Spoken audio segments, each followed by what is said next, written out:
Hey guys, Friday's video, week 4.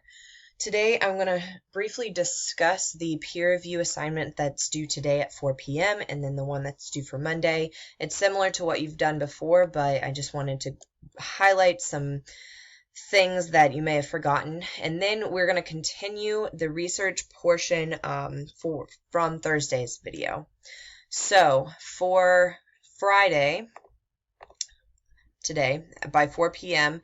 Submit 1 to 2 pages of your research paper to peer review. Again, I will provide feedback for you, and a lot of you have been saying it's been helpful, so that's good. I will keep doing it the way I'm doing it.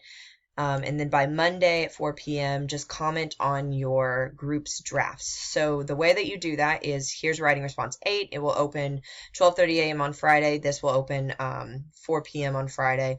So you just go in here, and I have instructions there as well.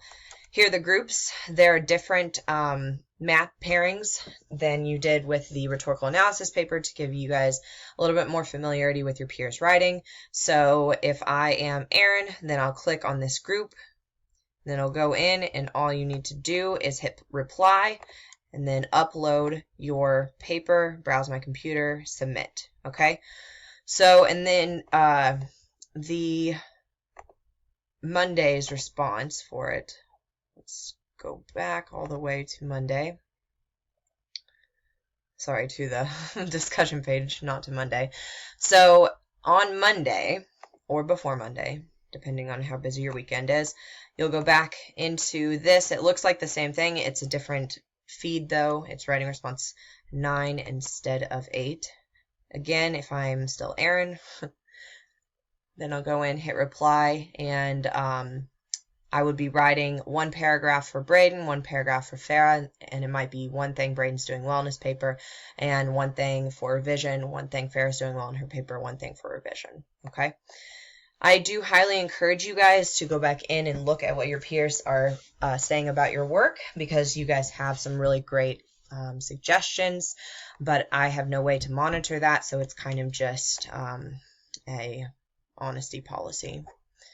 All right, so that's how you do peer review for the 2 upcoming assignments. Keep in mind that the units will close, so keep up to date with these writing responses. You only have 10 total, so by the time you finish your one on Monday, you're just going to have 1 more, okay? And then you'll only have to really focus on the stakeholder paper and the final portfolio. All right, so we left off here with this quote. Make it a legible font. Okay, so in Thursday's video, we went in and we found a quote that kind of supports the opposition, or at least it informs us of some rules about tattoos in the workplace. From the last video, I didn't have enough time to figure out kind of the citation stuff.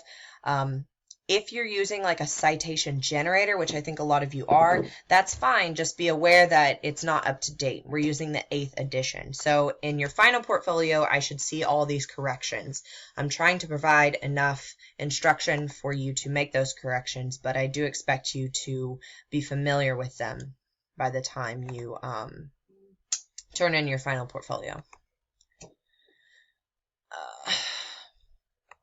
Okay, so we looked this up, and then I'm trying to get back to the record of it, which it's not letting me. So I'm just going to go back to the library homepage, look up the article once again. Not too big of a deal. Again, go to articles. I typed in tattoos in the workplace. And then we found an article that seemed very similar to my research question, this one here. And then we viewed the full text. All right, I can recall it was 2014 October, pages 16 through 17. So we'll go all the way down. Sorry to repeat this information. Okay, so what we have here, I can go ahead and hit full PDF, but what I really need is the detailed record which takes you back to this page. I wanted to show you can get back to, if you're on a PDF, you can get back to the detailed record just by hitting that. And then down here it says Cite. So we are using MLA 8th edition. This is the 7th edition. So it's almost completely correct.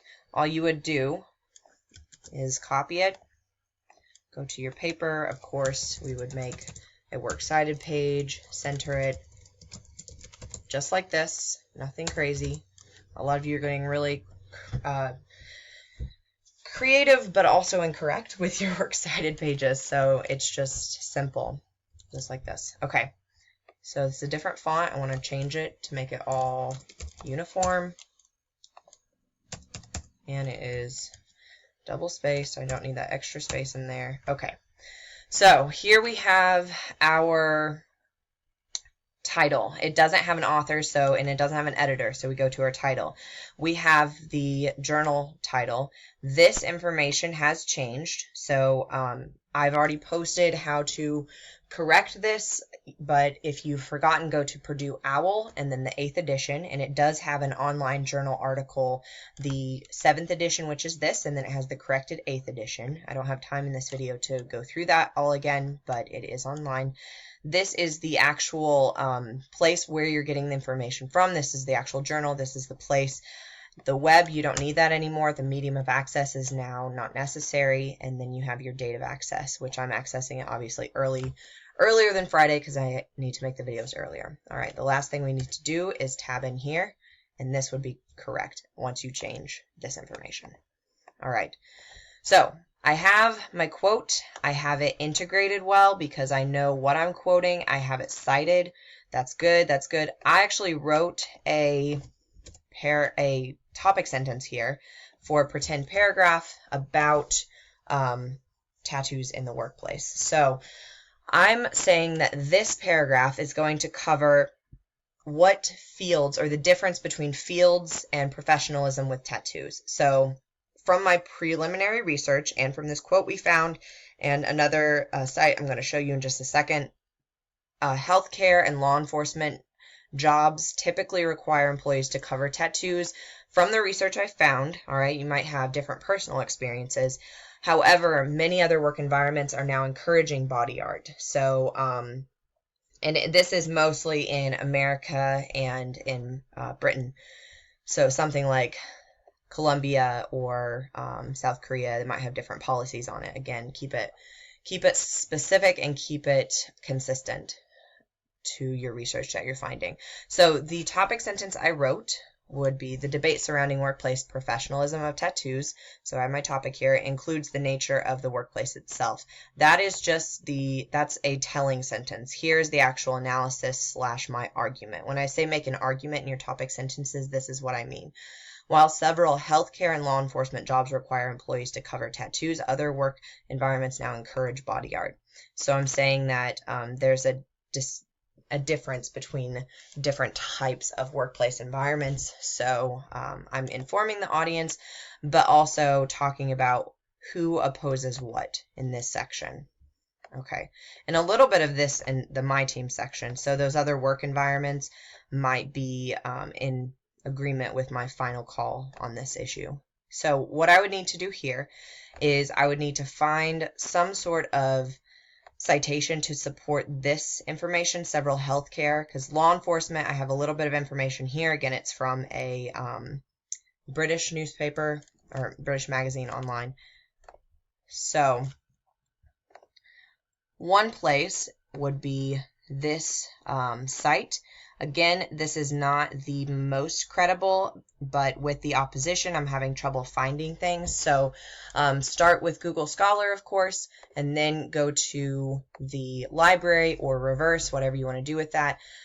Most of the articles are coming from just websites. So something like this, employers are entitled to determine, to determine what constitutes a professional business appearance and may implement dress code policies to enforce their expectations.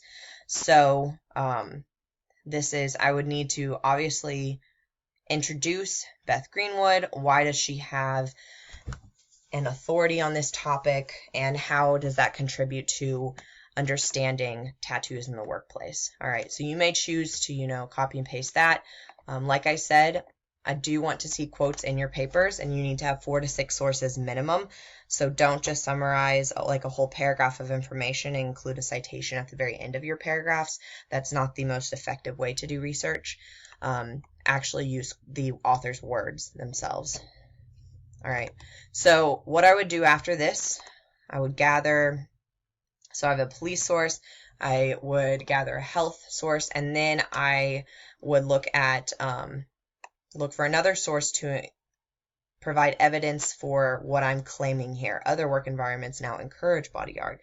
So I might have already defined body art, and now I need to look at what counts as other work environments and find sources that show that they actually encourage body art, because I need to, again, get supporting details or evidence, quotes and paraphrases, to support my topic sentence.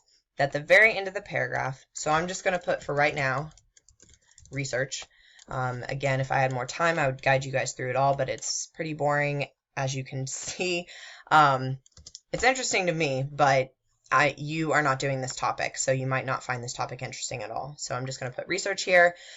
Don't be, smart Alex and put research in your actual papers, because that will not get you credit.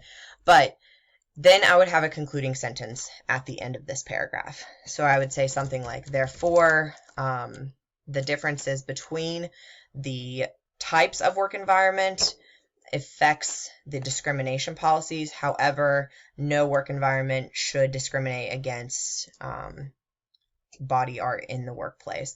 Something like that. Something that goes back to your thesis statement, the answer to your research question. Not only is there discrimination or different rules for different work environments, but also you are arguing, or at least the student that I'm basing this example off of, she is arguing that no work environment should have rules about tattoos in the workplace. So I would tie that back to what you're actually arguing for each paragraph. Because again, you're persuading an audience. So at the very end of the paper, you want the audience to agree with you, essentially. Okay, so let's see. There's so much more in terms of what we could look up. The main thing is start with Google Scholar, start with the library. If it's peer-reviewed, that's even better. If it's .edu, .org, .net, .gov, those are all more credible than .com. Keep working on it, and I will talk a little bit more about, this is the actual student paper that I'm referencing, so we're going to talk a little bit more about it next week. And just something to notice before we go, subheadings. I have already talked about them in Thursday's video, but they are, no, I think Wednesday's video, sorry. They are extremely helpful for this paper specifically. So opposition of tattoos in the workplace. She did use the word opposition, but she made it more specific, and a couple of paragraphs there. First Amendment and tattoos in the workplace. So she's even saying people who discriminate against others for their tattoos is a First Amendment violation. She has a block quote in here. It's not quoted correctly, but she's showing that she's trying, and she's definitely not plagiarizing. And then this is her personal stakes section, my permanent ink and I. And then her conclusion. Of course, the works cited page. Okay, so we'll break this down a little bit more in a future video, but just for the purposes of research right now, get that topic like hardwired into your head. And if you have any questions at all, ask me. You should know your topic at this point. This is Friday's video. You should know your topic and already have like 2 sources that you're thinking about including in your paper. You'll have 1 more week for this paper. You should be doing more research and writing, structuring your paper. I expect this to be the most organized paper you've written in this class, and the most researched and somewhat the most creative in terms of your introduction, conclusion, and personal stakes sections. Okay, guys, I think that's all for this video. Keep up the good work. Keep working hard. Don't lose momentum, and I will have another video ready for you on Monday.